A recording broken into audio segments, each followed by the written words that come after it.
Lillahi ta'ala. Correct your intentions. Let's continue in the lucid word here. The author says we're on the sins of the body. For a woman observing a post-marital waiting period after being divorced 3 times, or after the death of her husband, to leave her home without an excuse. So post-marital waiting period. Post-marital means after marriage, waiting period, meaning her iddah. After being divorced 3 times, that means she became irrevocable, yani unreturnable. You can't take her back now. Also, if you did khula' with her, you can't take her back now.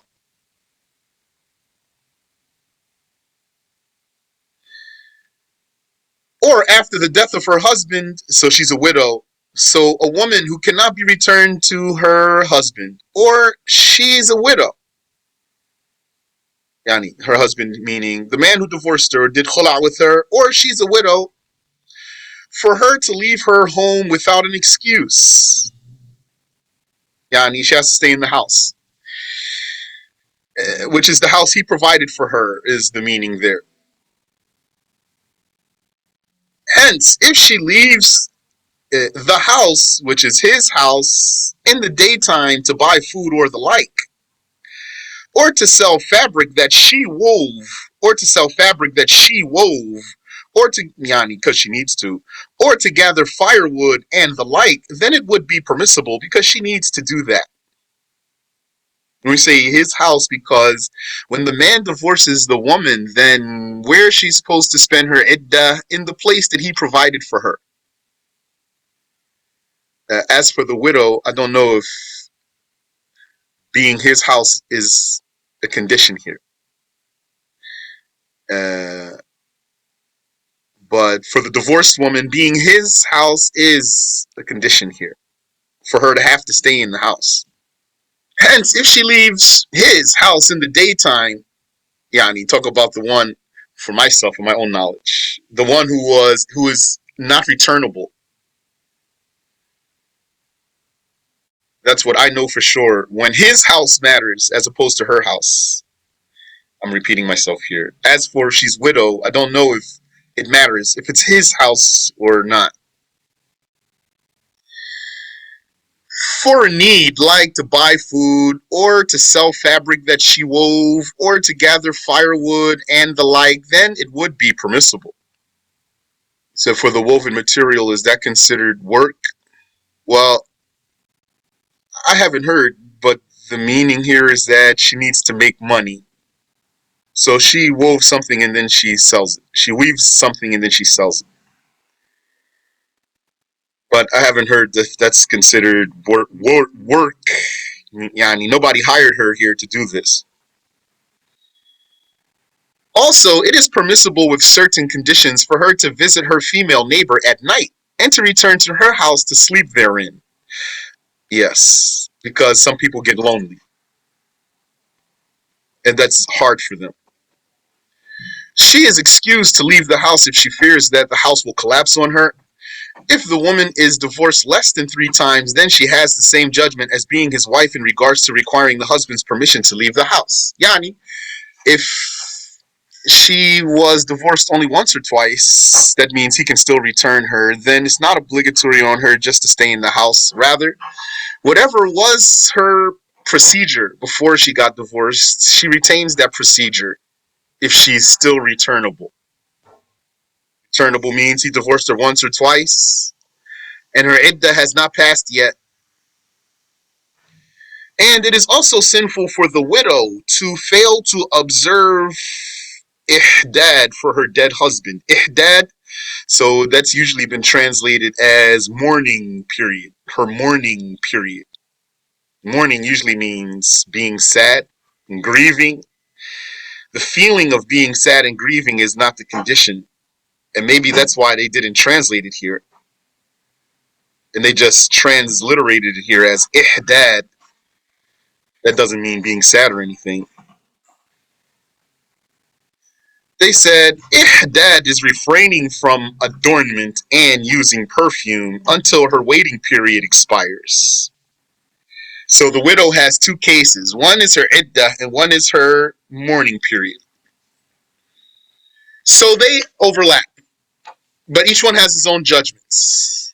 So the ihdad, the mourning, is refraining from adornment and from using perfume until her waiting period expires.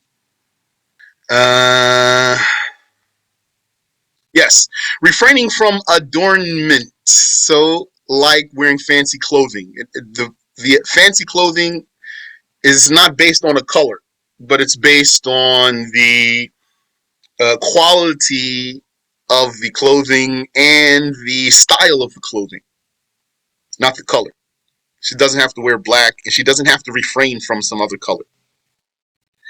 So, refraining from adornment and from using perfume until her waiting period expires. If the widow is pregnant, her waiting period expires upon delivery. Otherwise, her waiting period is 4 lunar months and 10 days. Okay, play. Any question here about the iddah or anything we just mentioned here? Shaykh, Yes. assalamu alaikum. Wa alaikum assalam wa rahmatullah. Concerning the woman who is a widow and she's pregnant, you said it lasts as long as until she delivers, right? Her iddah does, not It that her, does. not her mourning. Okay, so if she's at the start of her pregnancy term, would you say that is it that she has to wait until the full, say, 9 months, for example, or is it still default to the 4 months and 10 days? Her mourning period, No, her waiting period, postmarital her wait. waiting period is until she delivers. Also, it could go much longer then. But she's a pregnant woman, her iddah is until she delivers. That's in the Quran. Okay, barakallahu fiqh. Amin wa fiq. Says, could you please talk about what the iddah is for a woman whose khula has come through? Same iddah. She doesn't have the yani all same. There's no difference about how did she get out of the marriage. Doesn't make a difference in the iddah. The iddah depends on whether she's a menstruating woman or not a menstruating woman, and if she's free or she's a slave, and if if she's pregnant or not, or if she's a widow.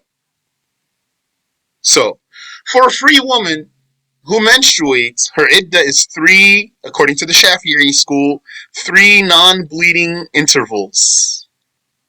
3 times of not menstruating. So if her husband divorced her while she's not menstruating, then that's the first one right there. Then her period comes on. Then it goes off. That's the second non-menstruating time. Then her period comes on. Then it goes off. That's the third non-menstruating time. Then her period comes on, her iddah is over. Now, I said menses. I didn't say anything about month here. I'm just cutting off someone who thinks this means, what I just said means 90 days. Some people, when they hear something and they interpret it different than what they hear. And then they're going to say it different from the way they heard it. Some people are going to hear that you said her iddah is 3 menstruating cycles or 3 non-menstruating cycles. Then they're going to turn around and say her iddah is 90 days. Then they're going to say, didn't you say her iddah is 90 days? So when I tell you right now, it's 3 non-bleeding cycles according to the Shafi'i school, then that's relative to every woman. If she bleeds, once a year, then that means her iddah is going to extend for 3 years. So that's iddah of menstruating woman. Iddah of pregnant woman is until she delivers, as we said here, even if that's 2 minutes later. He divorced her while she's pregnant. 2 minutes later, she delivered her baby. Her iddah's over. Or if her pregnancy lasted 4 years, then her iddah is going to be 4 years. And the iddah of a non-menstruating woman who's not pregnant is 3 lunar months. 3 lunar months. Non-menstruating woman means Well, let me say it this way. A menstruating woman is a woman who has menstruated at least once in her life and has yet to reach the age of menopause. A woman who has menstruated at least once in her life and has yet to reach the age of menopause. That's a menstruating woman. What if a woman, let's say she menstruated when she was 13 or 15, for example, and then she didn't menstruate again. Now she's 30 years old and she got married. So is she a menstruating woman? Yes, she is. And then her husband divorced her. How long is her iddah? 3 non-menstruating cycles. Because she's a menstruating woman by definition. This sister here asked about a woman whose khulak goes through. So the iddah of this woman who had khulak is going to be, according to any of the things that I just told you, if she's menstruating or not menstruating or pregnant. And let me remind you too, the iddah of this married woman, or a woman who was married, is first of all going to be established if her marriage was consummated. If her marriage was never consummated, there is no iddah. A man married a woman and divorced her without consummating, then she's free. Immediately, she can marry another man right there. Technically, she could turn right around to the guy right there and say, okay, marry me now. He just divorced me right now. But they never consummated. So she has no iddah. If a woman was married and her marriage was consummated, then she will have an iddah. And what's clear for you is that if he divorced her, she's going to start her iddah. Or if they did khula, she's going to start her iddah. And you know, if one of the spouses committed apostasy and the marriage was consummated, she's going to start her iddah. And I'll remind you, if she was non-Muslim married woman whose marriage was consummated, non-Muslim woman, and then she embraced Islam and her husband did not embrace Islam, she starts her iddah. If he embraces Islam before her iddah is over, then they're still married. And if he doesn't embrace Islam before her iddah expires, then their marriage is dissolved completely. Subhanallah. I met a sister. She embraced Islam. She was married to a man. He wouldn't embrace Islam. And she tried. And she used to bring him around, and he would even talk to us. He wouldn't embrace Islam.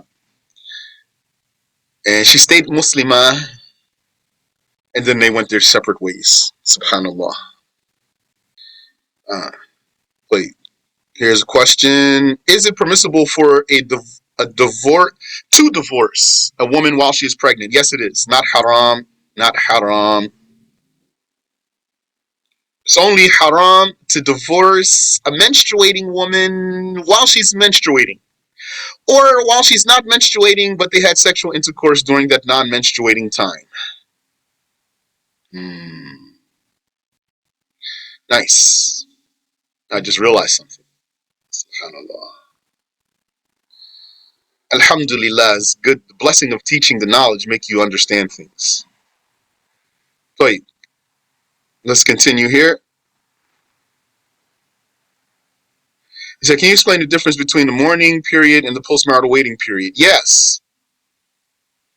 Mourning period is for a widow. And the rule of mourning period is that she cannot decorate herself and she cannot wear perfume. Waiting period is not restricted to a widow and doesn't restrict decorating herself or wearing perfume. You said even if it's no clean period, he's not sinful for divorcing her? You mean the pregnant woman?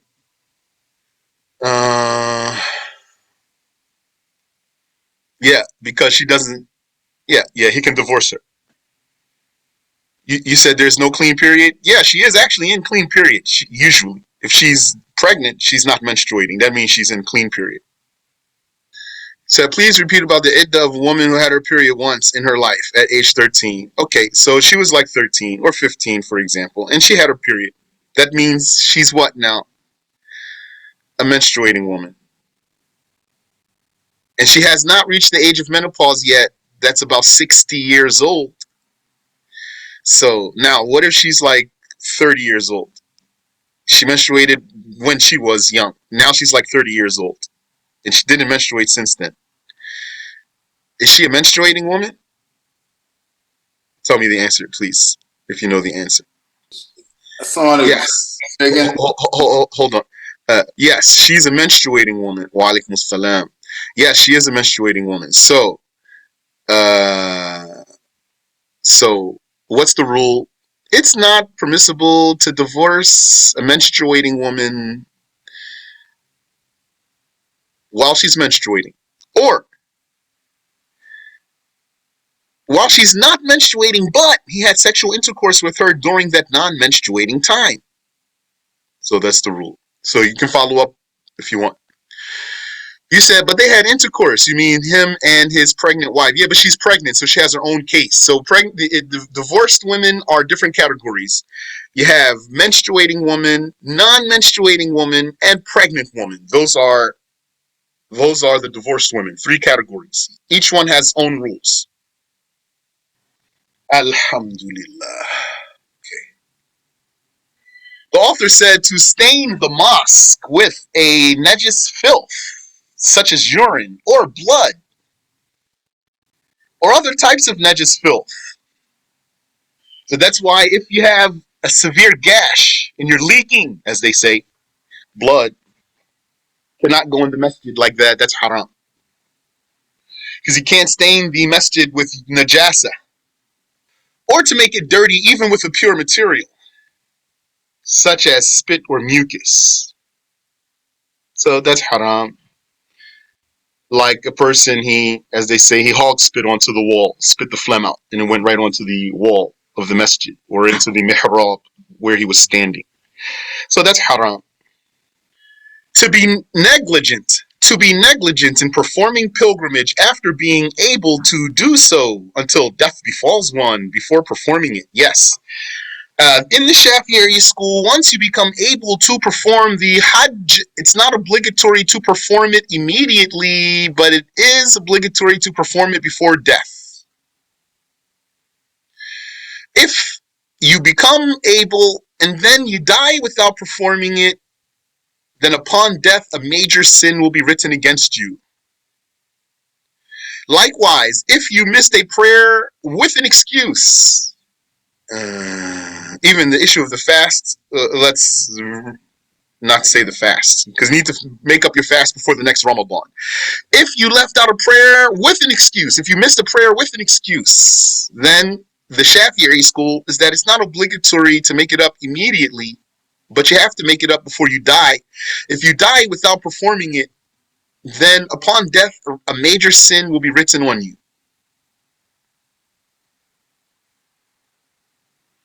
And according to some scholars, the year you become able to perform Hajj, you must perform it.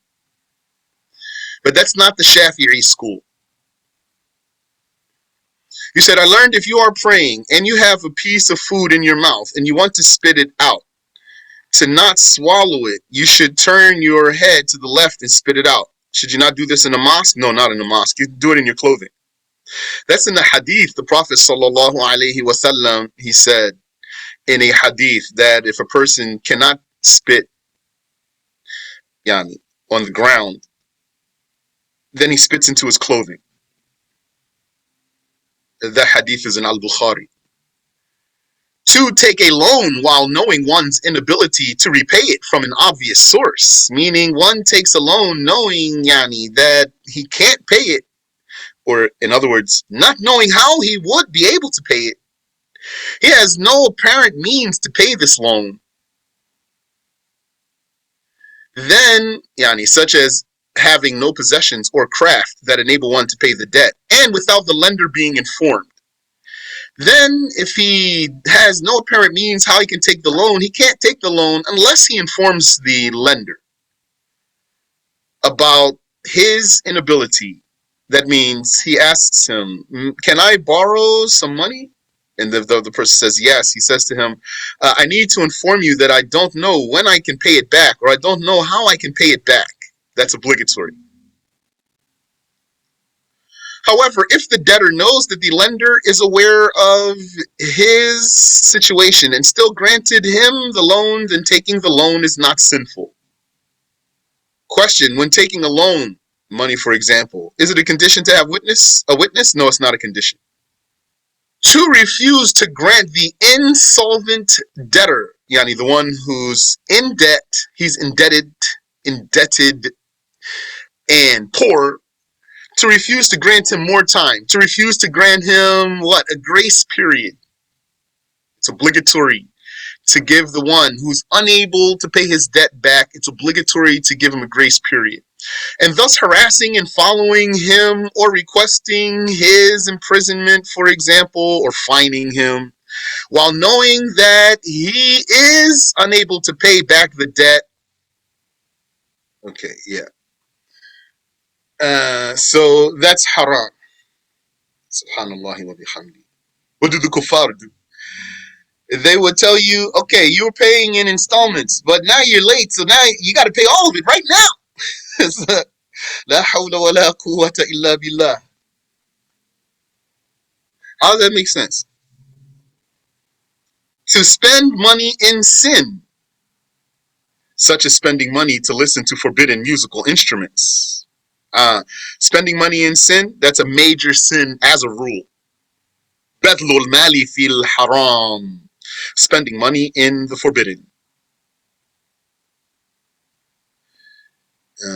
So, that's a sin in itself. We're not talking about whether the deal is valid or not valid. To fail to properly honor the holy book or any Islamic knowledge books. Excuse me. To fail to properly honor the holy book or any Islamic knowledge books, like books of Islamic jurisprudence, fiqh, or hadith books.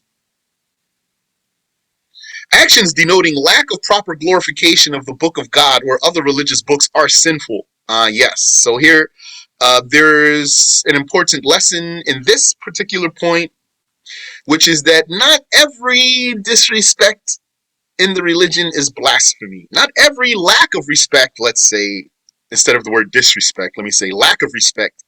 Not every lack of respect in religious matters is blasphemy.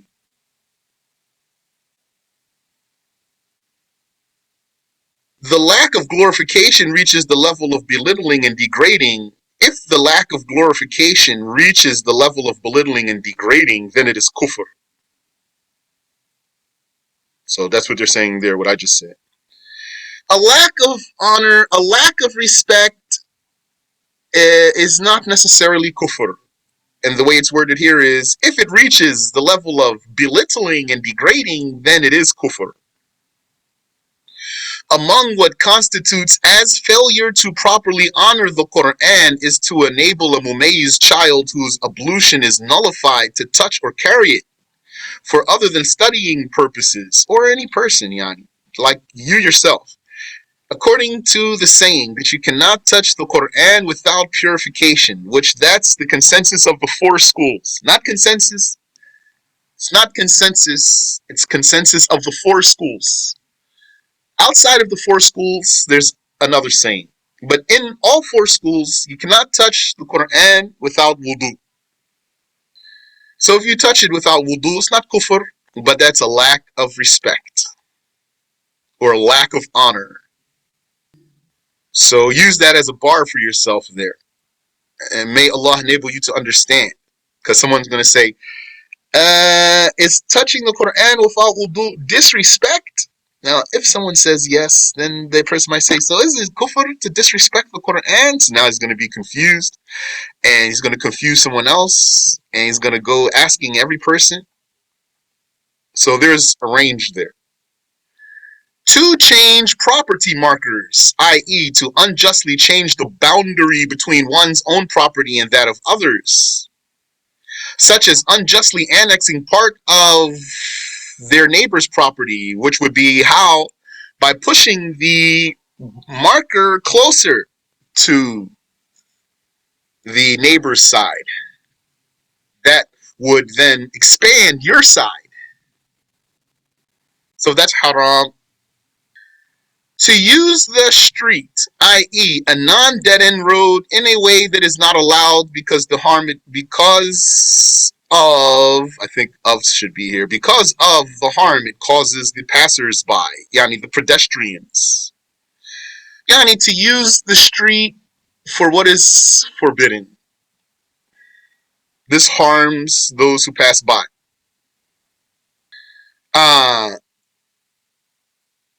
And there's some cases that are annexed to this, using the street for what is not permissible.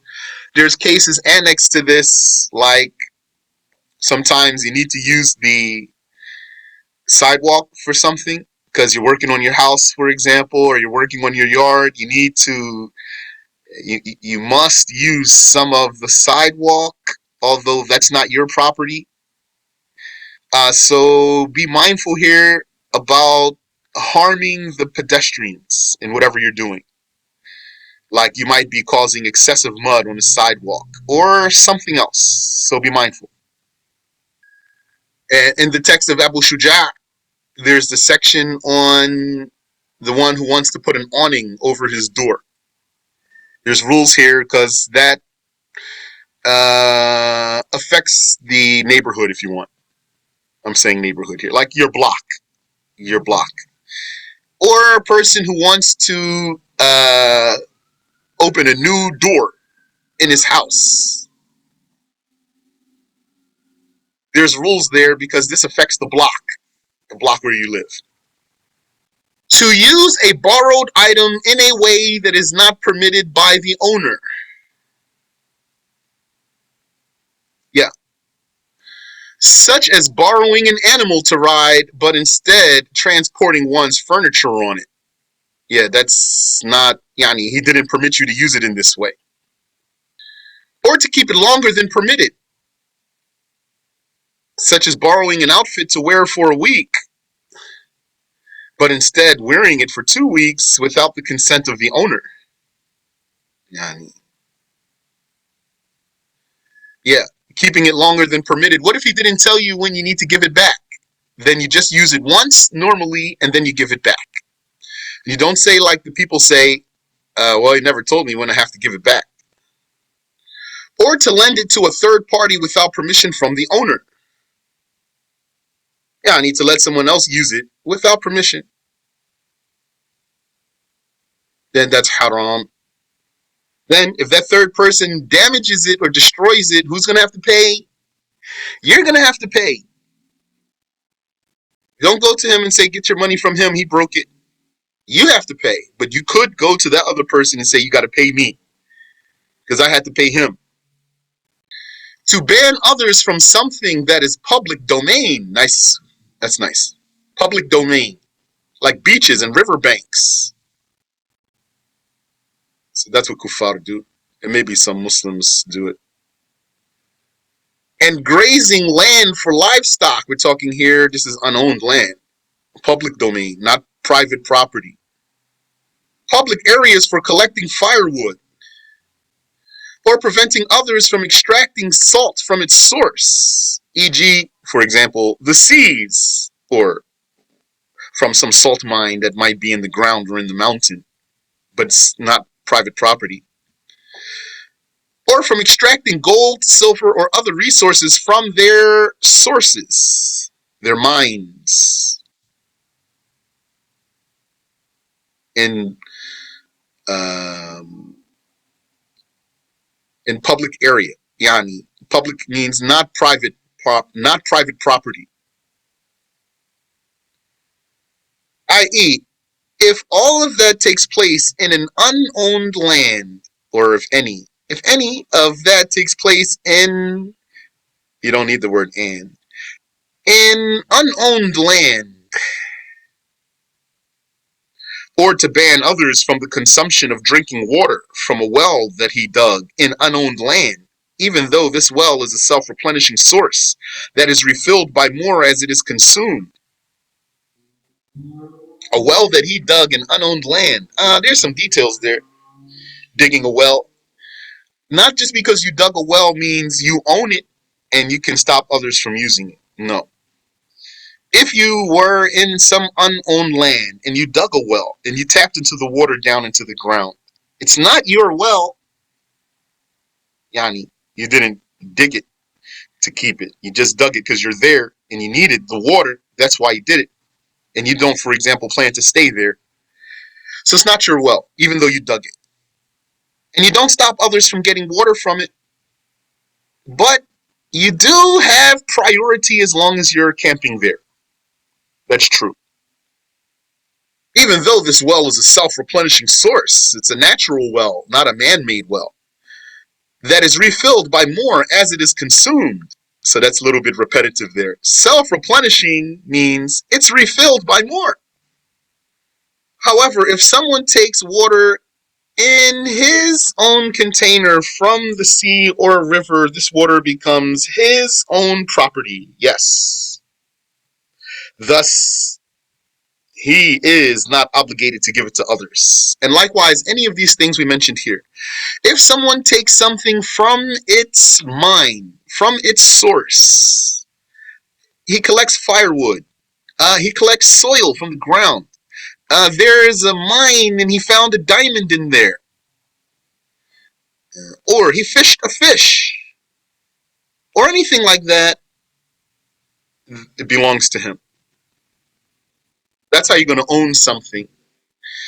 Like, uh, we are born with nothing, right? We come out of our mothers, no clothing, no knowledge, nothing. And unless you have inheritance, you don't have any money either. You're going to be born without anything. So how are you going to get something? You can't steal it. Somebody maybe can give you something, or you're going to go get a job and work for someone, then he's going to pay you. Or you could go somewhere that's not privately owned and collect some resource. By merely collecting that resource, it becomes yours. In the hadith, the Prophet ﷺ said that for someone to go to the woods and with his strap and collect firewood, yani collect wood, and then he carries that bundle back on his back so that he can sell it, because that means it became his. That's better for him than to beg people for money or ask people for money, whether they give him money or don't give him money. And even a child, if he gets anything like this, it's his. If a child fished a fish, or the like, or he found a gold nugget out of the mine, it's his. Or a stick from the woods, it's his. So you can't stop people from taking from the public domain. Any question there? Okay. To use a lost and found article, yani something you found, i.e. a lost article that someone unintentionally dropped or left behind and was found by another person, like you. If the person who found the article uses it before satisfying the conditions of notification, that's a nice word, he commits a sin. It's not permissible. So if you see something on the ground, just leave it there. If you don't want to be responsible for the thing that you find on the ground, leave it there. Because it still belongs to whoever dropped it. If you take it, then you're going to be responsible for it. Something's going to be written in your records. The angels are going to be writing you're picking up this item and taking it. So what you're going to do with it? Consume it? It's not yours. So we don't say finders, keepers, losers, weepers. If the person who picked up the lost article wants to assume ownership of it, then he must publicize the article for 1 full year. Yes, for the yearly commuters. Just in case the person who dropped it is someone who comes by once per year. And he left already and he's going to come back. Publicize the article for 1 full year while having the intention of owning it. While having the intention of owning it. Yeah. While having the intention of owning it if its owner does not show up, of taking possession of it. Because it's possible to take it without intention of taking possession of it. You might want to take it just so that you can help whoever dropped it. And just so that someone else doesn't take it unjustly. And you never had the intention to keep it. So then you can't keep it because you didn't take it with the intention to keep it. But if you take it while having the intention of taking possession of it, then you need to fulfill the conditions of notification and publicize the article for 1 full year. This is worded nicely here. If one announces it in the proper way, and despite that the owner of this article is not found, only then is it permissible for the finder to assume ownership. And he has to verbally say with his tongue, "Atamallaku hadha," I now take possession of this. And thus consumer utilize it with the intention that if the owner appears later, you don't need the word on here, if the owner appears later, he would either return the same item or pay its value. Probably these pronouns are in the Arabic though. Item to them, pay them, its value. Footnote. One pays the value when the lost article was consumed, for example. There are extra important details pertaining to this issue that are discussed in books of Islamic jurisprudence. Yeah, books of fiqh have more details here about this issue. Where do you advertise? You advertise at the marketplace and at the masjid and wherever people gather. At first, every day, and then a few days a week, and then a few weeks per month, and then few months per every few months until the year is over. Yani, the scholars said much more definitive words than I'm saying to you. I'm summarizing for you. And you don't, and also you publicize that or announce that also wherever you found the thing too, as long as that's not far-fetched. Like if you found it in a cave, then you're not gonna go to the cave, or you found it like in the woods somewhere. You don't have to go back to the woods. Could someone just pick up a sign, for example, about the missing item on their block? Oh, put up a sign. Shaykh Samir said, this is not the original way. He didn't say you can't, but he said it's not the original way. And it's not the way that's discussed in the books of fiqh. Rather, a person's going to put effort. He's going to go to the masjid, for example, and he's going to stand at the door and say, anybody lost something? Did anyone lose something? Did anyone lose an item? Or he's going to go to the market. Did anyone lose something? And if someone claims that they did lose something, then make them describe it. And if they describe it accurately, then it will be permissible for you to relinquish it to them. You don't have to check more to be sure.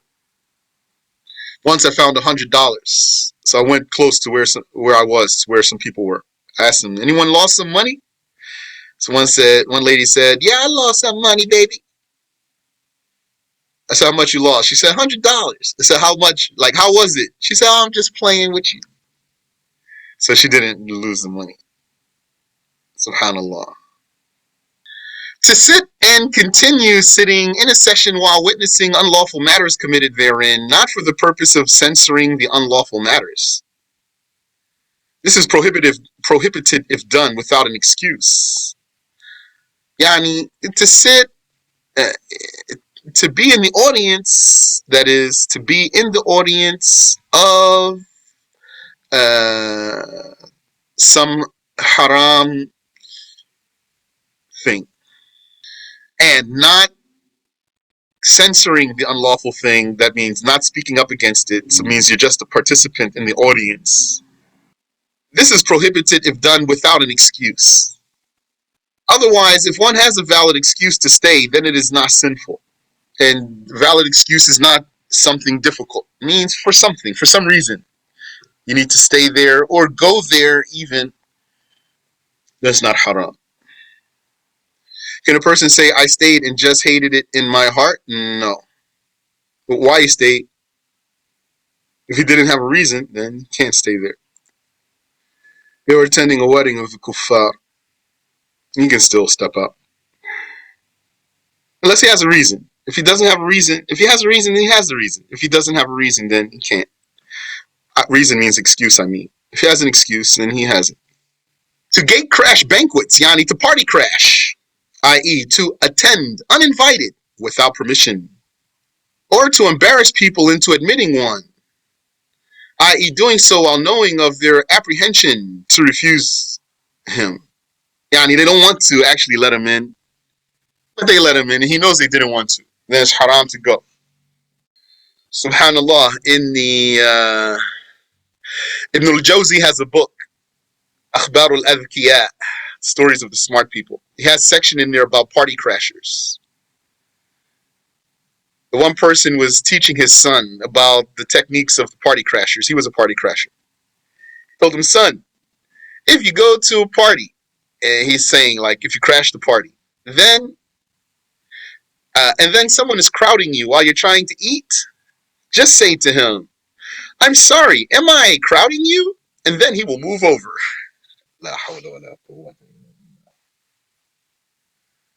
Also, I heard a story about one man.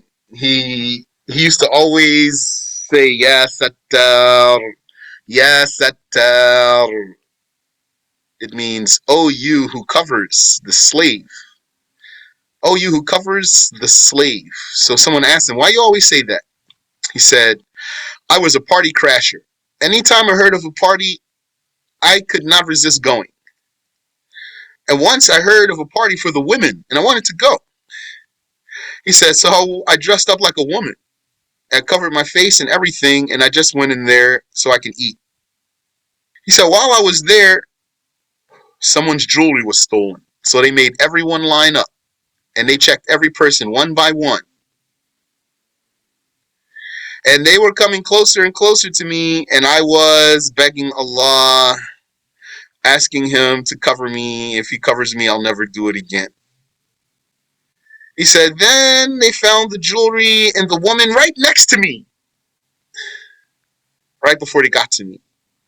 So ever since then, I always say, Ya Sattar. And now we have reached this sin that the author says, for a man married to two women or more, to treat his wives unequally in terms of obligatory spending and overnight stays, by adding for one of his wives in either one or both of these rights. So he says, for a man married to two women or more, to treat his wives unequally in terms of obligatory spending and overnight stays. This means, if a man has more than one wife, then he has certain obligations that he has to observe. He has to observe the spending, the spousal support for his wives. When we say he's unequal in that, means he provides for one and doesn't provide for the other. That's sin. And saying that he provides for them equally does not mean that he spends the same amount of money on both, because that's practically impractical anyway.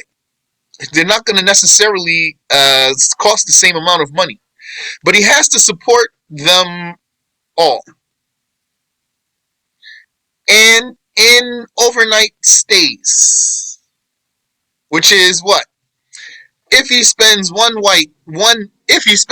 night with one wife, he has to spend one with another. If he spends two with one, he has to spend two with the other. If he spends three with one, he has to spend three with the other. And he cannot take more than three without permission. So a man is allowed to take up to 3 nights without permission. Except if he marries a new wife and she's a virgin. If he marries a new wife and she's a virgin, she gets 7 days. That's her right. If he marries a new wife who's not a virgin, she gets 3 days. That's her right. And it's recommended to give her 7. Recommended to give her 7.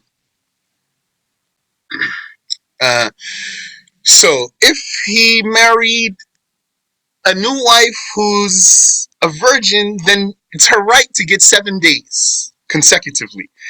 If she's not a virgin, it's her right to get 3 days consecutively, not 1 day. And it's recommended to give her 7. And if he gives her 7, then he makes up those 7 for his other wife. Meaning, so let me start again. A man, let's say he has 2 wives. So if he spends 1 night with one, he has to spend 1 with the other. If he spends 2 with one, he has to spend 2 with the other. If he spends 3 with one, he has to spend 3 with the other. And he cannot take more than 3 without permission. So he can take 3 without permission. Okay. If he marries a new wife, then either she's a virgin or not. If she's a virgin, she deserves 7 nights consecutively. That's her right. And he does not have to make that up for his other wife. And if he marries a new wife who's not a virgin, she deserves 3 consecutive nights. That's her right. And it's recommended. Hold on. He has to give her 3 consecutive nights. That's her right. And he does not make those days up for his other wife. But it's recommended to give her 7. And then he would make it up for his other wife. That time. So that's concerning the obligatory time. And don't forget, if a man has more than 1 wife and he has to spend time, don't forget his day is broken into 2 parts.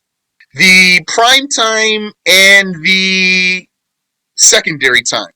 Prime time is off hours time, means not working. Prime time is when he's not working, which is usually at night, unless he's a guard, for example, or something like that.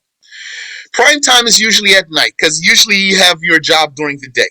So, during the day, when it's not prime time, that's secondary time. That's the time when a man is running his errand, doing things he needs to do. So, during this time, he can go into the house of the wife that it's not her turn, because he does things during the day. He has to go back and forth and do things. Maybe he needs to get his tools or something. Without being intimate with her, that's because it's not the prime time. It's the time of his errands.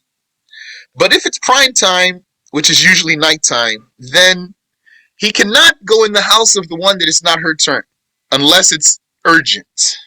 Like she's sick, for example, or someone's sick, or something like that. It's urgent. There's a difference between an errand and something urgent. When I say errand here, it's not urgent. Errand just means something he wants to do. That's why I gave you an example, like he needs to get his tools, for example. But during the prime time, it's not permissible for him to go to the house of the wife that it's not her turn. Now, what I just said is about time. He has another obligation, which is spending. Spending means he needs to support all his wives. That doesn't mean he has to spend the same amount of money for all of them. So now what I just told you is a summary. Let me read further before I give my own comments here. Also, it is permissible, however, feeling preference in love and attraction is not a sin. Why that's not a sin? Because that's not controllable. This is the case for really people, anyone, like his wives or his siblings or his children. He might have sibling that he loves more than other siblings, or cousin he loves more than other cousins, or child he loves more than other children, or like that. This is not controllable, so we are not accountable for that. But what we are accountable for is the treatment. Like, let's say you had a child that you love more than the others, and you're still going to treat them the same, though you just You're not going to throw your love for one in the face of the others, for example. But if you did have that preference in your heart, that's not a sin. So, feeling preference and love and attraction for one wife over another is not a sin. And treating the wife nice is a very high good deed. What did Prophet Muhammad say? Sallallahu alayhi wasallam. He said, "Khayrukum khayrukum linisaihi." The best of you are those who are nicest to his wives, or to his women, meaning his wives. Those of you who are best to their wives, those are the nicest of you. Those are the best of you. Khayrukum. The best of you are khayrukum linisaihi. The best of you to their wives. So it means he's going to be nice to her. He's going to, for example, give her what she wants, not say no, if you know, for example, and say good things to her, etc., etc. Here, so then it says, also, it is permissible to have more sexual intercourse with one, or spend on her more than his other wives, and other than what is obligatory on him towards his wives. Meaning, if he was more frequently intimate with one of his wives, there's no sin here. And also, if he was more charitable to one of them, there's no sin here, because the charity is above the obligatory spending. The obligatory spending is the obligatory spousal support. So if he has more than one wife, he must be equal to them with the meaning of supporting them, not with the meaning of spending the same amount of money on them. And above that obligatory spousal support, then it's permissible for him to be more charitable to one than to the other. There's no sin there. And here, don't let any person intimidate you here. This is easy issue. Because when you say to the men they cannot have more than one wife, what they're going to do? They're just going to start cheating. And they're going to be lying and sneaking because you're not going to stop them. So the religion actually, because it's religion from God, it's not man-made religion. God knows his creations. He knows how the men are. He knows how the women are. And he made it that a man can have more than one wife. But he has to be responsible, though. And let me also remind you, having more than one wife doesn't mean just wants to have sex, because that's how some people see it. Like, oh, now you can just have all the sex. So maybe that's how maybe some women might see it. He wants to have more sex, but it's more than that, or it's not necessarily that. It's important for the women to understand the men, and for the men to understand the women. I like the fact that they are jealous creatures, the women, usually. So yeah, you can have more than one wife. Doesn't mean she's not going to resist, give you some resistance there. And also, look how these rules are that I just mentioned for you. If he had more than one wife, then if he spends a night with one, he has to spend a night with the other. If he spends two with one, he spends two with the other. He spends three with one, he has to spend three with the other. What this means if he's just man, if he's a just man, then his wife's going to figure it out. Because doesn't have to tell her. He doesn't have to tell her. But if he's a just man, she's going to figure it out. Because if he's a just man, he's not going to, for example, spend, let's say, every single day with one and a few hours with the other in a week only, and so that the one doesn't know. But I'm telling you so that you know, if one of his wives accepts this, if she accepts that, then there's no sin. Not that he just does it only, he just spends all his time with one, spends only a few hours out of the week with the other, and nobody knows what's going on here, then this is haram. That's a sin. But if one of them accepted, like the one that he never sees, for example, if she accepted that, then there's no sin here. And she's his wife, then there's no sin here. And you know also that a wife can give her turn to, she can give her turn away. She can say to him, why don't you go to the other one? Go to the other one. Give me some space. So then he can go to the other one because she accepted. There's no sin here. You said, what if both wives live in different countries? Good question. If he stays a couple months with one, does he have to spend a couple months with the other two? I don't know the religious obligation here. Now, if they accept, then there's no sin. But what if they don't accept? With the meaning of, is sometimes a man, if he married another woman, then his wife is going to say to him, you want to marry her? Okay, I want all my rights. Don't ask me for any leeway. I want all my rights. You spend what the time, I want all my time that's due to me. I want everything that's my right. So that's her right. So your question is, what if they're in two different countries? I don't know. But if they accept, all that I do know is if they accept, then there's no sin. If they don't accept, I don't know what he's going to do. Unless he can afford to go back and forth. You said, could you please repeat the hadith of the Prophet about treating one's wives? Yes, the Prophet sallallahu alaihi wasallam said, خَيْرُكُمْ خَيْرُكُمْ لِنِسَائِهِ. The best of you are those who are nicest to their wives. Contrary to what some people would like you to believe, that Muslim man is just oppressing his wife and, for example, beating her and calling out of her name and etc. It's not the case. Shaykh, Yes. in that hadith you just mentioned, which part of it refers to the wife? Nisa.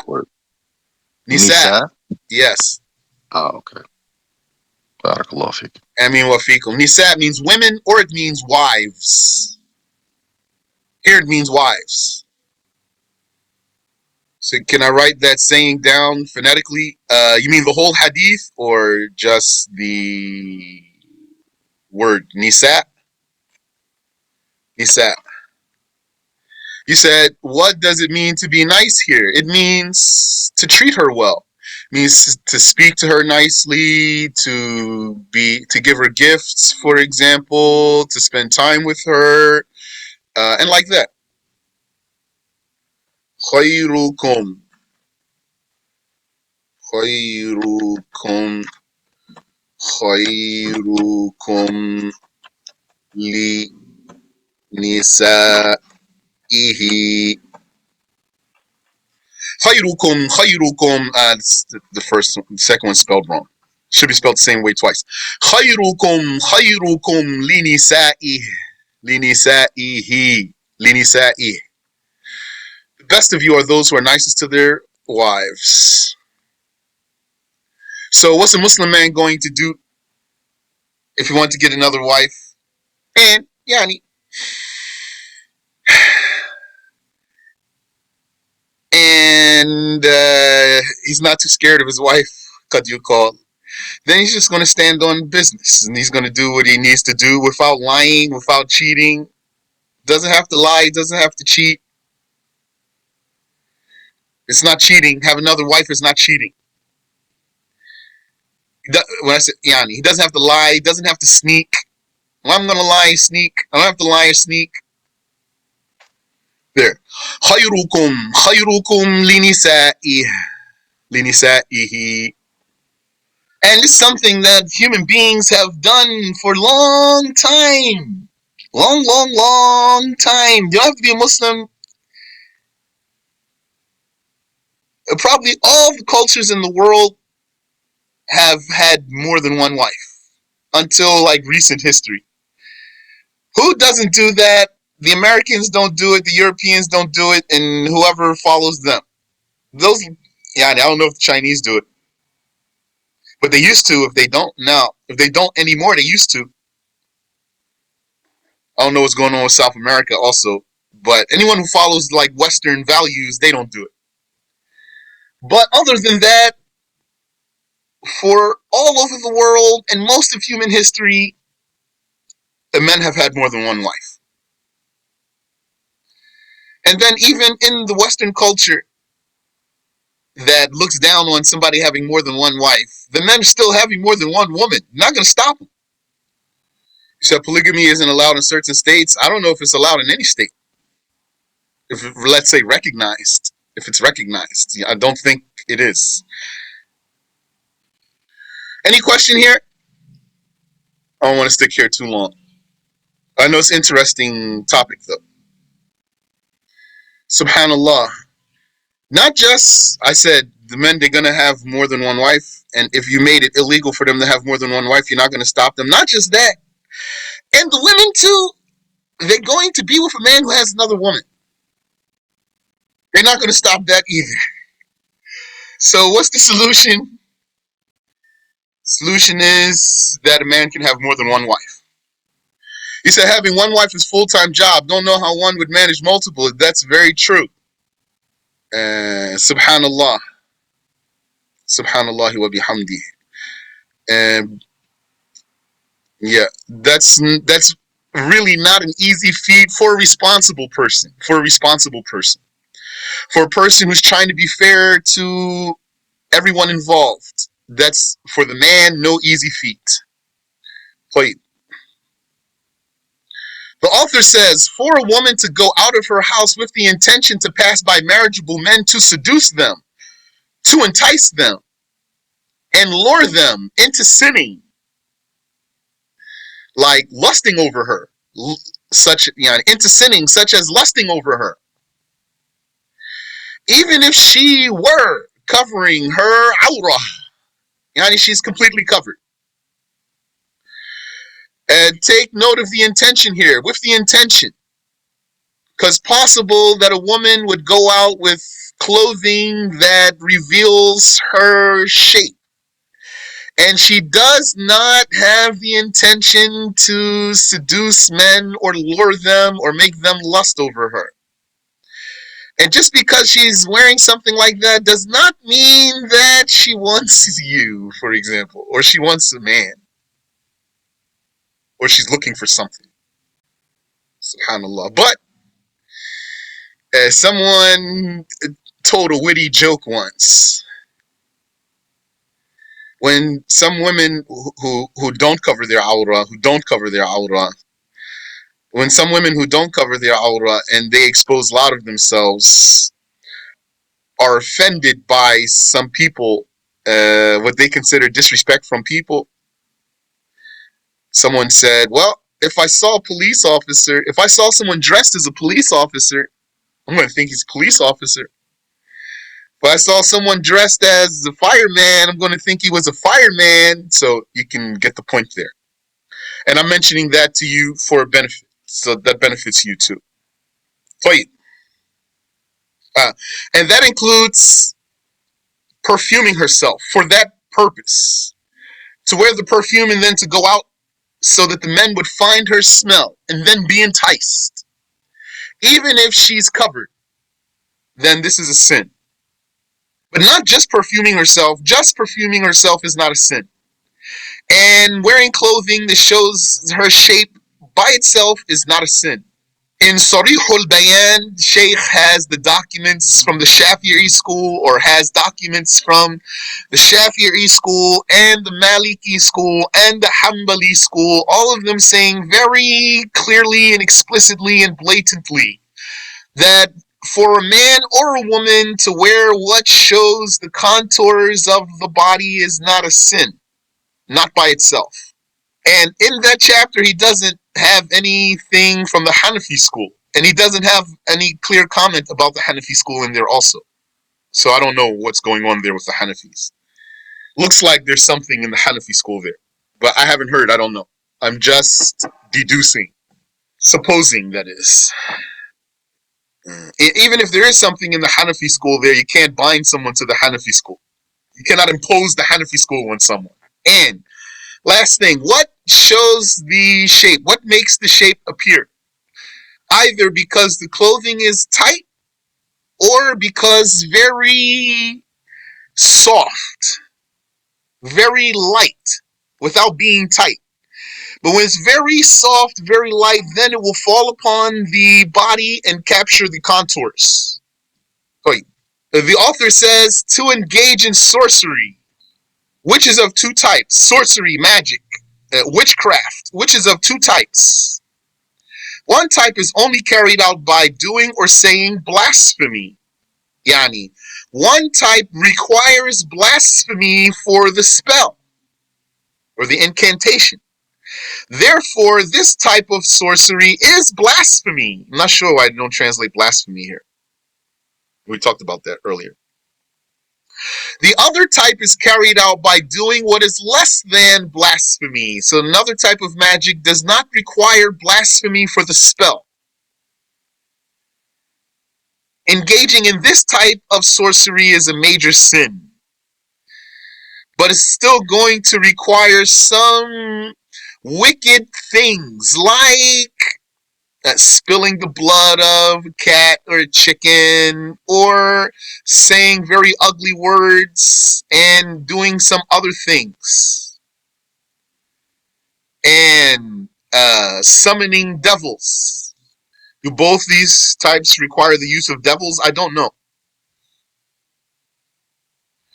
But what I learned is that the devil, if the person needs a devil to help him practice magic, then the devil will require of him to commit blasphemy just for his assistance. Blasphemy, for the human to commit blasphemy, is thrilling for a jinn, a kafir jinn. Then the Shaykh said, rahimahullah, to rebel against the Imam, the Caliph, after he has been legally invested with the Caliphate. Yani, the power has been invested in him. That's the meaning here. Legally invested. Yani, the power of Caliphate has been invested in him. Like those who rebelled against the commander of the believers, I like to say the prince of the believers. I find it nice. Amirul Mu'mineen. So they said, commander of believers, Ali ibn Abi Talib, Ali, and fought him. That's a sin. It's a major sin. If someone does that, he'd be a fasiq, no matter who he is. And they fought him unrightfully in the three battles of Al-Jamal and Siffin and An-Nahrawan. Interesting here. It says here, in the three battles, the battle of Al-Jamal, there's no Arabic here. The battle of Siffin, they put Arabic here. And the battle of An-Nahrawan, there's no Arabic here. I say take it out anyway. Just put it in a footnote. The jurist and Hafiz Abu Bakr al-Bayhaqi said, this colon is in the wrong spot, said in his book Al-I'tiqad, colon goes here, all those who fought Ali were transgressors. Yani, were bugha, people who go beyond the boundaries, i.e. they were unjust. I.e., they were unjust. Yes, that's the meaning of being a baghi. Al-baghi here means al-zalim, unjust. Likewise said Imam Muhammad ibn Idris al-Shafi'i before him, as narrated by Al-Bayhaqi and others. Yes, that is the Shafi'i school. That Ali was rightful in these incidents, and those who fought him were actually sinful, not just wrong, not merely wrong, but actually sinful. As narrated by Al-Bayhaqi and others. This issue is proven by hadiths of the Prophet sallallahu alaihi wasallam. I'm going to stick just to the script here though. I'm not going to go into the hadiths and the ayat here because I just want to stick to the script. Hence, those who participated in the mutiny against Imam Ali wronged him. They were unjust to him. Like the Prophet said in the hadith to Az-Zubayr, إنك لتقاتلن عليا وأنت له ظالم. You shall indeed fight Ali while you are a wrongdoer to him. Volume, unjust. Even though some of them were among the best companions. So that's acknowledgement of their high status. So we're acknowledging two things. The religious rule, it is confirmed. And their high status, it is confirmed. The religious rule is that mutiny against the guided caliph is haram by consensus. Ali was guided caliph by consensus. Mutiny against a tyrant ruler, Muslim. A tyrant Muslim ruler. Mutiny against a tyrant Muslim ruler, it is haram according to the strong saying, and still not permissible although he's a tyrant, because the repercussions are worse than what you want. That's how people, they get themselves in a worse situation. There's a song that came out back in late 80s. Fight the power. No, don't fight the power. Not here. Not here. Because what's going to happen if you have Muslim ruler who's tyrant and you try to overthrow him, it's going to lead to the deaths of many, many Muslims. Because you're trying to overthrow this guy, going to lead to Muslims being killed. And it's going to lead to the destruction of lots of property. So the religion did not permit us to try to overthrow this tyrant Muslim. But if he were a kafir, then you fight the power. Yes. I'm talking about kafir who's controlling the Muslims. Like Az-Zubayr and Talha. So they got the Arabic for Talha, didn't put the Arabic for Az-Zubayr. I say take the Arabic out. May Allah raise their ranks, because it is not impossible for a wali, for a saint, to commit a sin, even if it is an enormous sin. But it's rare. It's not impossible for a saint to commit an enormous sin. It's rare for a saint to commit an enormous sin.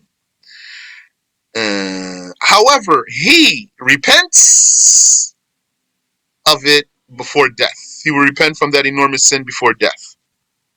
Hence, both Az-Zubayr and Talha repented from that sin before their deaths, as was confirmed in the books of Hadith. Any question so far? Was Lady Aisha among them?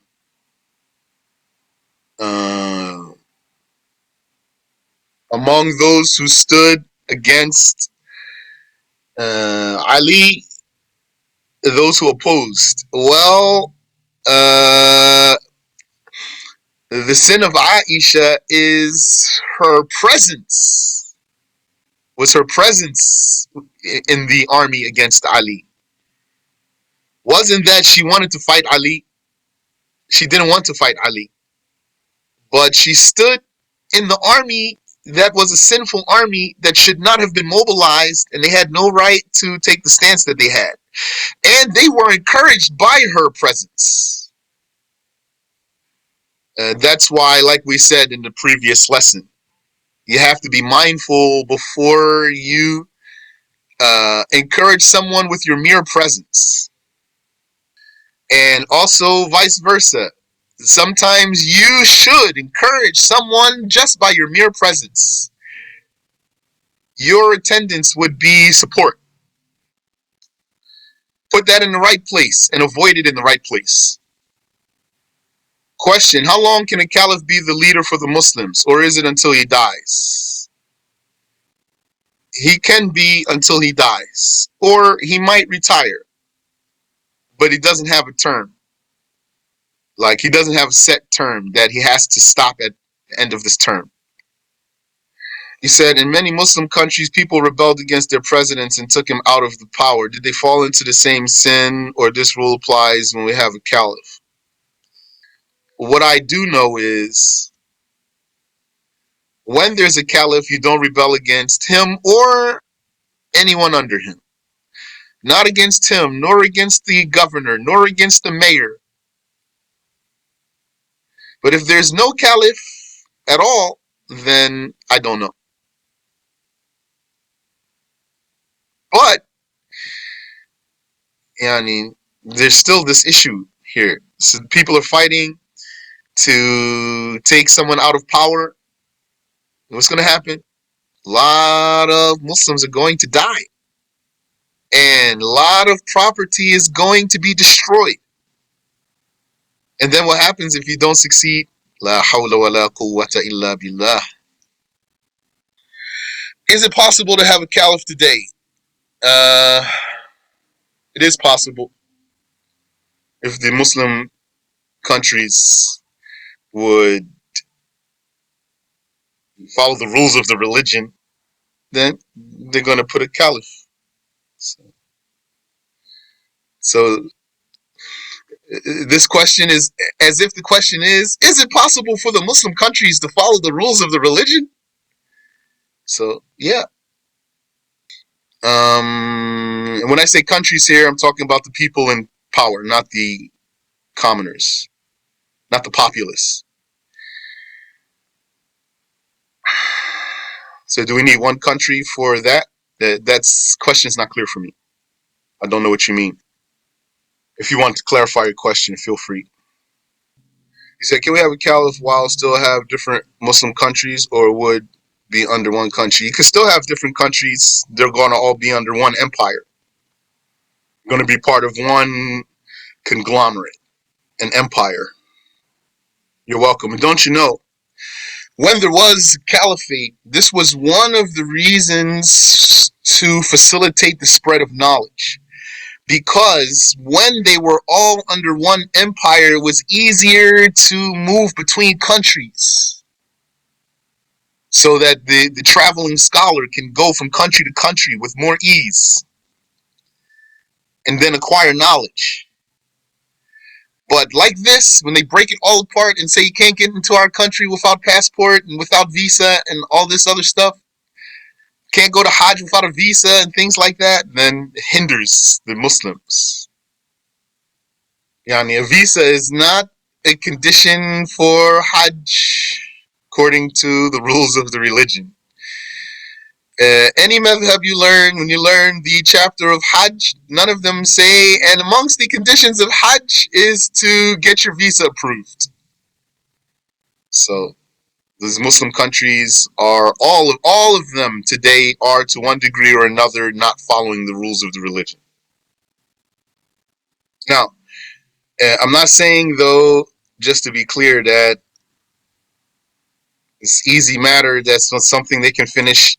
If those Muslim countries it's only going to take a phone call and then khalas, they're going to have a caliph and it's done. I'm not saying that. But it's still something that's doable. And it has to be done. They're neglecting that. They're not even trying to. The author says to foster an orphan, manage a mosque, or act as a caliph or a judge, and the like, while knowing that one is unable or unfit to fulfill the responsibility as per the religion. Yes. In layman's terms, to be a fraud. To be a fraud.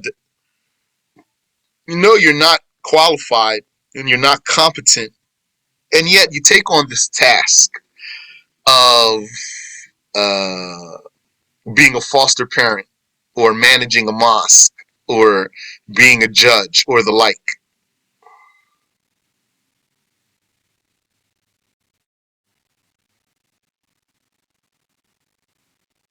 So that's a sin. To harbor and protect an unjust person. Yeah, a wrongdoer. A criminal who's wanted.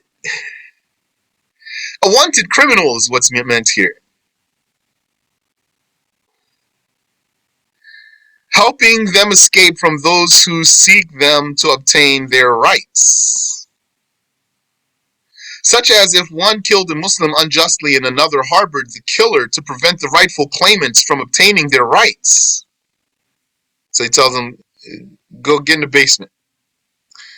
And then when they come to the door, he says, nah, it's not here. He's not here. To terrorize Muslims by pointing a blade or a weapon at them for the purpose of scaring them. That's the terrorizing here. For the purpose of scaring them. So a joke is included in there too. And he doesn't know you're joking. Subhanallah wa bihamdi. I saw some clips with some Muslims. They played pranks on some older Muslims. Scare them very badly. Those old man has kufi and long shirt. And he can like barely run. And then they frighten him so severely. And then he holds his chest because his heart is in pain. This is haram. I feel like I've only been going for like 20 minutes. Let me remind you too, going back to where we started about being nice to the wife. It's recommended to not refrain from or stay away from the wife for more than, intimately. It's recommended to not delay intimacy for more than 4 days. Not more than 4 days. And also, good thing if you Muslim man take care of yourself. Not a bad idea.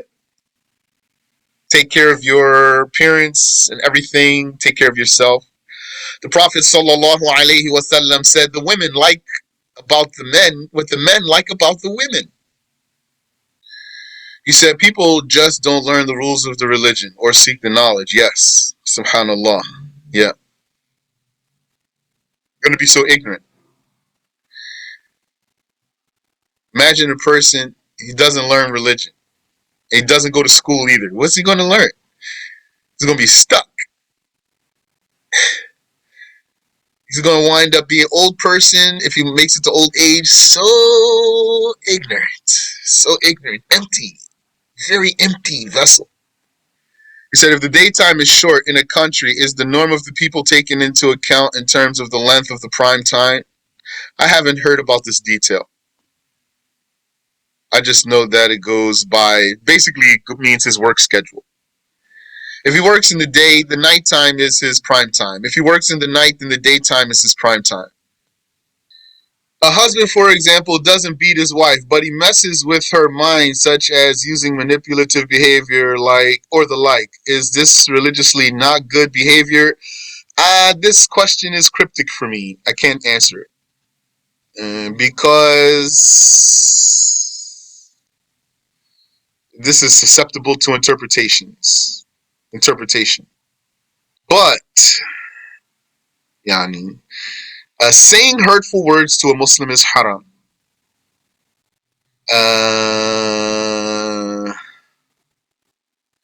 When you say manipulative, this word could include something that's not a lie. The word manipulative can include something that's not a lie. And then if he didn't lie and he didn't do a sin, then he didn't wrong her. So yeah, if you want to seek some clarity there, it needs some delving. You're welcome. Because he's, for example, not obligated to tell her something. And not just that. Also, could be that it's not easy for him to be straightforward with her about some things because of her behavior, her reaction. I'll tell you, sisters, a lot of times, if you could, control yourselves, then your men would probably be much more straightforward with you. You give him a very hard time about some things, and then when he doesn't tell you something, you say, why you don't tell me? Why didn't you tell me? But really, you know the answer why he didn't tell you. Really, for real, you know the answer. Because he doesn't want to have to deal with what comes with that. You said, is it permissible for the wife to lie to her husband and say she loves him like it is for the husband? Very good question. I haven't heard. I'll ask inshaAllah ta'ala. Yeah, I'm glad you mentioned that too. Because I just wanted to add some more to the sister's question here about the manipulative thing. Because also, didn't we learn that a man, he actually, in some instances, he's allowed to lie to his wife. Like, let's say he doesn't find her attractive, and then she says to him, do you think I'm beautiful? So, yeah, he might say yes. So, that's not haram there. So that's why I'm saying the question for me is not easy to address like that, the way it's posed. طيب. Shaykh, Yes. just a question earlier. You mentioned about, you said how some people say about Islam where the men are oppressing women and things like that, because of the fact that they had more than one wives and so forth. Have you ever come across that kind of situation where someone challenged you with that question and how you addressed it? I don't remember that I have. I'm waiting for it though. But I have come across people who want to say something about the Prophet marrying Aisha. Sallallahu Alaihi Wasallam. That's easy though. It's easier than you think it is. You might think it is. Yani, because Aisha radiallahu anha, like Sheikh Samir told us, he never harmed her, for one thing. And she has very high status amongst the Muslims, and amongst all his wives, and amongst the women. She's a respectable scholar and a God-fearing woman. And if what the Prophet did, alayhi salatu wasalam, and marrying her was something ugly, then the people of his time would have criticized him for that 1,000 years ago, 1,400 years ago. Not just that, not just the people of his time would have criticized him, even the Christians, they would have criticized him. They didn't. And the Jews would have criticized him. All the people in those times, they would have done so. This talk is current talk, recent talk. You need to know that the people today are very disconnected from the people of the past. And they see that their view of the world is the view of the world. Just only slightly related here. But to give you an idea, I was talking to some lady a few days ago, Christian, or yani, someone told me she's Christian, so I didn't hear her say Christian belief explicitly, but she was asking me, and she was saying, how come the Christians don't know about these things you claim about Prophet Muhammad sallallahu alaihi wasallam? We don't find this talk of yours, we don't find it in the Bible about Muhammad, and we as Christians, we don't recognize what you claim that we should recognize as Christians about Muhammad sallallahu alaihi wasallam. So I told her, no, rather the case is that the Christians today don't know that. They lack a lot of knowledge that the Christians 1,000 years ago used to have. The Christians 1,000 years ago had a different case. They did know these things, and we have the stories, the verified stories about that. So like that. Also, the same ones 1,000 years ago, they didn't have an issue with Prophet Muhammad's marriage to Aisha. There was no issue there. Because there's no issue there. There is no issue there. But because of what some people might call modern sensibilities, then some people, yani, they think there's issue there. There's no issue there. So if you needed to talk to someone about the Prophet's marriage to Aisha, you can go from here. Just make sure you have proper facts and proper approach. Amin wa fiq. And what I just told you about the wives, yani, that's easy, very easy thing there. MashaAllah. Wait, the author says to waylay. It means to be an ambusher or a marauder on the road, a bandit to be a bandit, even if the waylayer doesn't kill anyone or take their money. So the saying waylayer here means he lays in the way. Yani, in wait. He lays waiting in ambush, on the way, on the road. The waylayer's punishment corresponds in degree to the crime committed. So his punishment is either a disciplinary action, such as imprisonment. So disciplinary action means up to the caliph's discretion. Disciplinary action means a punishment at the discretion of the caliph, less than a revealed punishment, such as imprisonment, a beating, or the like, provided that the waylayer only terrorized the passers-by. So think about possibly getting a beating for committing a crime. But let's say, then you're going to go home though. Not go to jail for a long time. You get a beating and then you go home, for example. That has potential to be very effective, actually. Very beneficial from many perspectives, including saving money. Such as imprisonment, a beating, or the like, provided that the waylayer only terrorized the passers-by. So he didn't do more than scare them. Then the caliph can punish him with what he sees fit. Or he is punished by the cutting off of his hand of one side and foot of another if he took money. If he took money equal in value to 1/4 of a pure golden dinar. Yani, we could put the word golden in parentheses. Unless says dhahabi in the Arabic, because by saying dinar, yani means gold. Or more, but did not kill. So the case of these bandits has details and levels.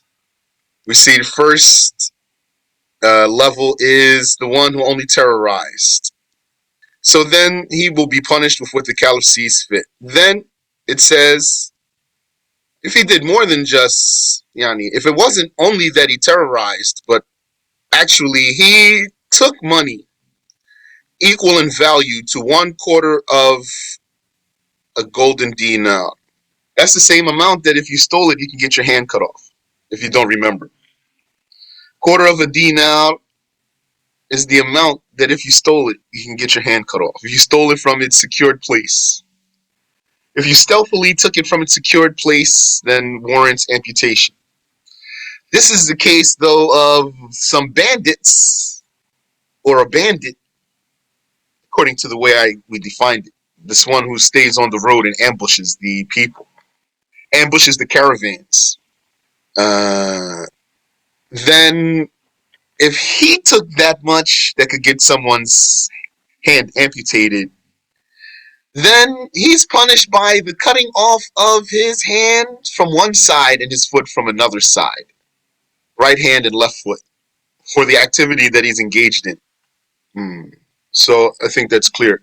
For the first offense, his right hand and left foot are cut off, and for his second offense, his left hand and right foot. Yes. And I'm glad it doesn't say here, are cut off.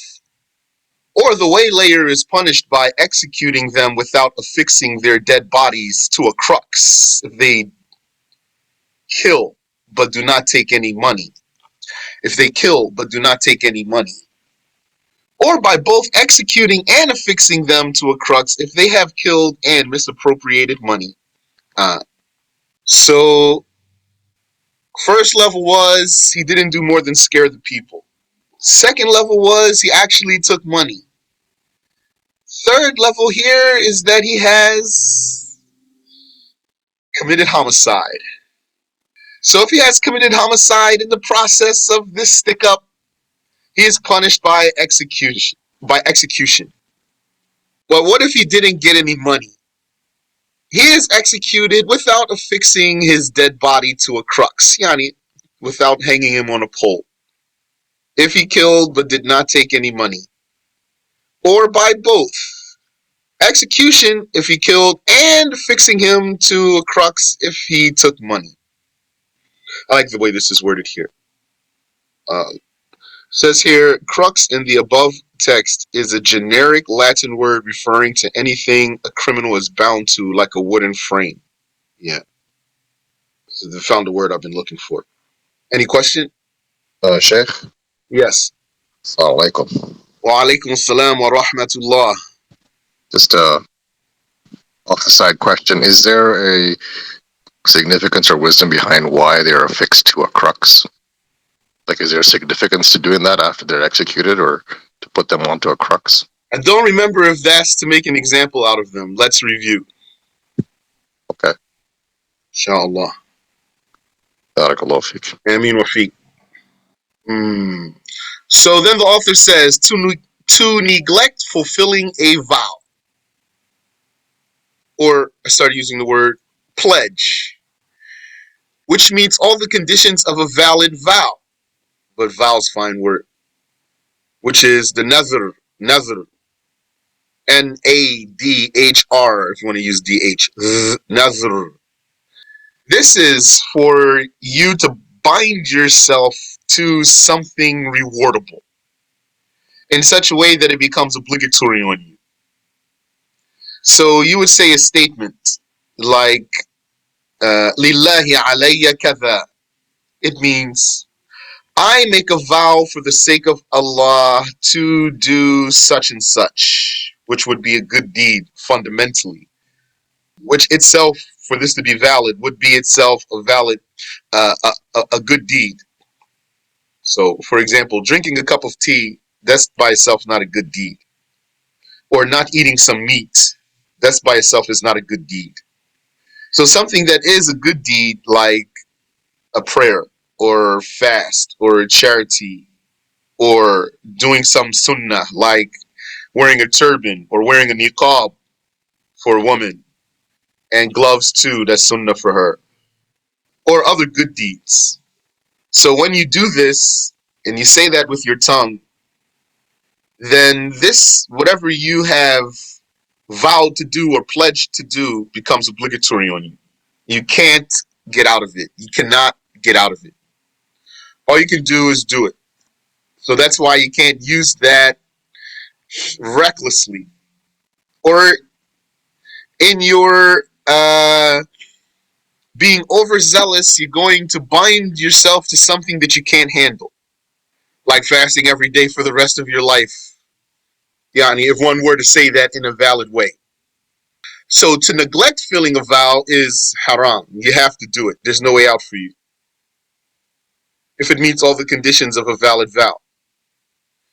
Yani, if it is rewardable, also is not linked to a sin, not linked to a sin, not related, not pertaining to a sin. A sin has nothing to do with this vow. So someone might say, if I do such and such sin, I do this, I make a vow to do this good deed. This is not a valid vow. Wait, what is the example? Like, so I just gave you some examples, like a fast, or a prayer, or a charity, or wearing a turban, or wearing a niqab. So if you made a vow to pray 2 rakats, for example, the last one I gave, which is not valid, any sin, if he says, if I do such and such sin, then I make a vow to fast, for example. Or if I do such and such sin, I make a vow, lillahi ta'ala alayya an atasaddaq, and asayt. So that's not valid vow. If you vowed, for example, to pray 2 rakats, then what do you have to do? Then you have to pray 2 rakats before you die. Or if you made a vow to fast, that's all was your vow, then you have to do a fast before you die with the intention of fulfilling the vow, which is obligatory. It's going to be an obligatory fast or prayer that you're doing now. If you made a vow to do it on a certain day, you do it on that day. And if you make a vow to do something, then what you have to do is whatever that thing is called. If you do whatever that thing is called, then you'll be counting as having done it. For example, if you made a vow to wear a turban, then you put a turban on your head, like you wrap it around your head, for example, and it gets stable on your head there. Like, let's say you wrapped it on your head, and then you put your hands on your waist. So now you just wore a turban. Now you can, with the intention, now you can take it off. You fulfilled your vow. The hand on the hips is just only my imagery for you. The rule is you have to do what that thing is called. So if you made a vow to give a charity, they have to do what that thing is called. But to practice a continuous fast, that is to continue fasting for 2 or more consecutive days without consuming anything which discontinues the fast, purposely and without a valid excuse. Yes. Yani, I think that's clear. We're talking about sunnah fast here. Any fast really is not, it is obligatory for you to break your fast. It is obligatory to break the fast, not just sunnah fast. Practice a continuous fast. So even in Ramadan, you have to fast every day, but you have to break your fast. That is to continue fasting for 2 or more consecutive days without consuming anything which discontinues the fast. So that's the sin. What? Not breaking the fast, that's the sin. Or, yeah, hakaza, means same thing. Purposely and without a valid excuse.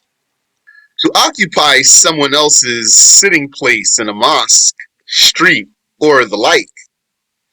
Or to harmfully crowd another. Or to take another's turn in watering rites and the like. You said you need to fulfill the vow immediately, or you can do it later as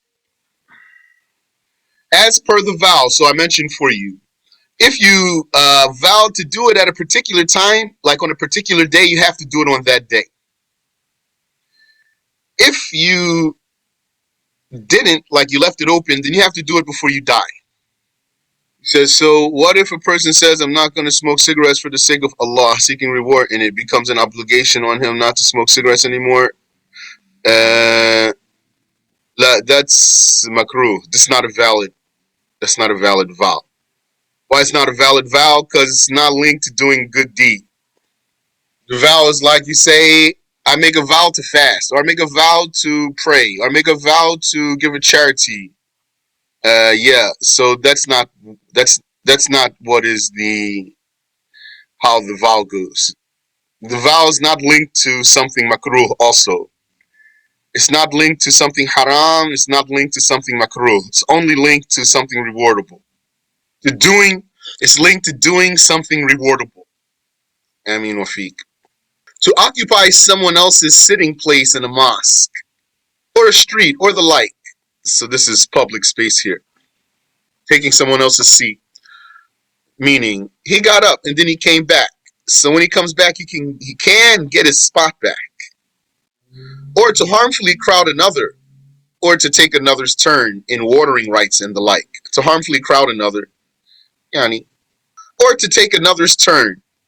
So you skip the line. In watering rites and the like.